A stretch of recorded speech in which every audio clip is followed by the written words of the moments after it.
Hello बच्चों, let's read the question.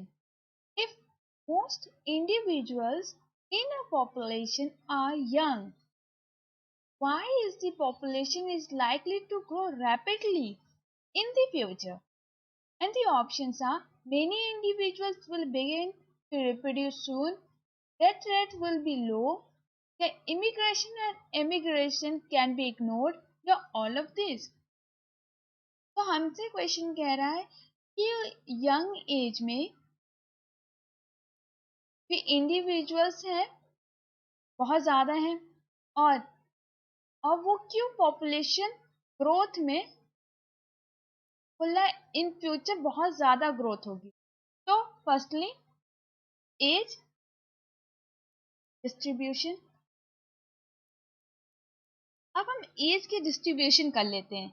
ये young age की कह रहे हैं तो पहले हमें एज डिस्ट्रीब्यूशन पता होनी चाहिए कि किस बेसिस पे होती है. मतलब एक परसेंटेज एज ग्रुप होता है. सो फर्स्टली ह्यूमंस में 3 टाइप्स की होती हैं. Firstly pre reproductive. अब प्री रिप्रोडक्टिव में क्या होता है, इसमें आ जाती हैं वो बच्चे जो बहुत ही वेरी यंग एज के होते हैं, या हम उनसे कह देते हैं जो प्यूबर्टी पे होते हैं, अभी प्यूबर्टी एज वाले या एडोलेंस एज वाले बच्चे. सेकेंडली रिप्रोडक्टिव, जो रिप्रोडक्टिव एज के होते हैं. इनमें आ जाते हैं जो मैरिजेबल होते हैं. मैरिजेबल में आ जाते हैं जो 20 to 30 के बीच में होते हैं. एंड थर्ड आ जाती है पोस्ट रिप्रोडक्टिव. इस एज में आ जाते हैं ओल्ड वाले, जो ओल्ड एज में रहते हैं या फिर जो ओल्डर पीपल होते हैं. तो ये ह्यूमन में 3 टाइप्स के होते हैं. तो क्वेश्चन कह रहा है यंग क्यों होते हैं, the most individuals in the population are young. वो यंग होते हैं और ऐसा क्यों है कि पॉपुलेशन बहुत ज्यादा रैपिडली बढ़ेगी इन फ्यूचर में. तो यंग पॉपुलेशन होगी तो सबसे ज्यादा किसमें होगी, रिप्रोडक्टिव में होगी. जब ऐसा होगा तो सबसे पहले हमें पता है कि जो सबसे ज्यादा करेंगे वो है हमारी age group reproductive age group है, उसमें सबसे ज्यादा पॉपुलेशन होगी, कि पॉपुलेशन की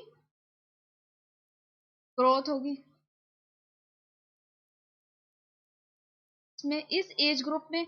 और ऐसा क्यों है, क्योंकि उनके पास पोटेंशियल होता है. फर्स्टली पोटेंशियल होता है उनके पास, और वो क्या कर सकते हैं, कंट्रीब्यूट करते हैं किसमें, बर्थ रेट में. और साथ में ही सबसे ज्यादा लार्जेस्ट में होते हैं, लार्जेस्ट पॉपुलेशन होती है. और इसकी वजह से ये क्या पता चलता है हमें, ये क्या हो रहा है पॉपुलेशन में, ये एक तरह से एक्सपेंडिंग पॉपुलेशन का काम हो रहा है. सो क्वेश्चन कह रहा था कि why is the population likely to grow. तो ये किस एज में होती है, पहले तो रिप्रोडक्टिव एज में होती है, एज ग्रुप में. तो ऑप्शन से many individuals will begin to reproduce soon. अगर हमें रैपिडली ग्रो बोला इन फ्यूचर में तो क्या होगा, रिप्रोडक्शन ज्यादा होगा. वो कौन सी एज में होगा, रिप्रोडक्टिव एज ग्रुप में होगा. या फिर डेथ रेट हो जाएगी लो, ऐसा नहीं हो सकता है. और इमिग्रेशन एमिग्रेशन हो जाता, इग्नोर कर देते, ये भी नहीं कर सकते. अवर correct option will be A. Hope you understood it well. Best of luck.